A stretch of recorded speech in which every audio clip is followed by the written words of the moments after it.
राजू नाम का एक गरीब मजदूर जो शहर के बाहरी इलाके में स्थित एक पुरानी और बदनाम फैक्ट्री में काम करता था, अपनी गरीबी के चलते इस जगह पर काम करने को मजबूर हो गया था। फैक्ट्री के बारे में कहा जाता था कि यहाँ अजीब अजीब घटनाएं होती हैं। कई सालों पहले इस फैक्ट्री में एक भयानक आग लगी थी, जिसमें कई मजदूर जिंदा जल गए थे। तब से यह फैक्ट्री भूतिया मानी जाती थी, लेकिन कुछ मजदूर अपनी मजबूरी में वहां काम करते रहे। राजू भी उनमें से एक था। उसने कई बार रात की शिफ्ट में काम करते हुए अजीब घटनाओं का सामना किया था। कभी मशीनें खुद ब खुद चलने लगती, कभी किसी अनजान आदमी के कदमों की आवाज सुनाई देती, लेकिन जब वह मुड़कर देखता तो वहां कोई नहीं होता।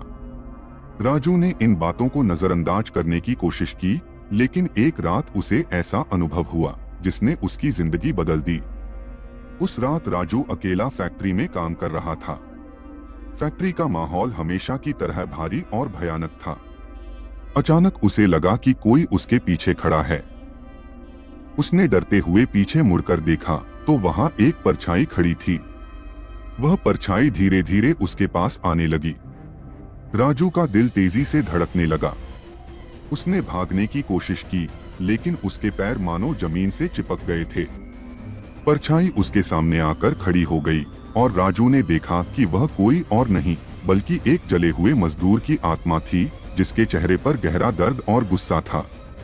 उस आत्मा ने राजू से कहा, मैं उन मजदूरों में से हूँ जो इस फैक्ट्री में जिंदा जल गए थे।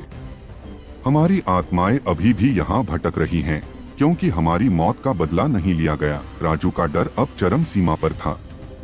उसने कांपते हुए पूछा, मैं क्या कर सकता हूँ? आत्मा ने कहा, तुम्हें इस फैक्ट्री को हमेशा के लिए बंद करवाना होगा, ताकि कोई और मजदूर हमारी तरह इस जगह की भयानक आग में न जल सके। जब तक यह फैक्ट्री बंद नहीं होती, हम यहाँ से मुक्त नहीं हो पाएंगे। राजू ने उस रात के बाद फैक्ट्री के मालिकों से बात की, लेकिन उन्होंने उसकी बातों को पागलपन समझकर नजरअंदाज कर दिया। लेकिन राजू ने हार नहीं मानी।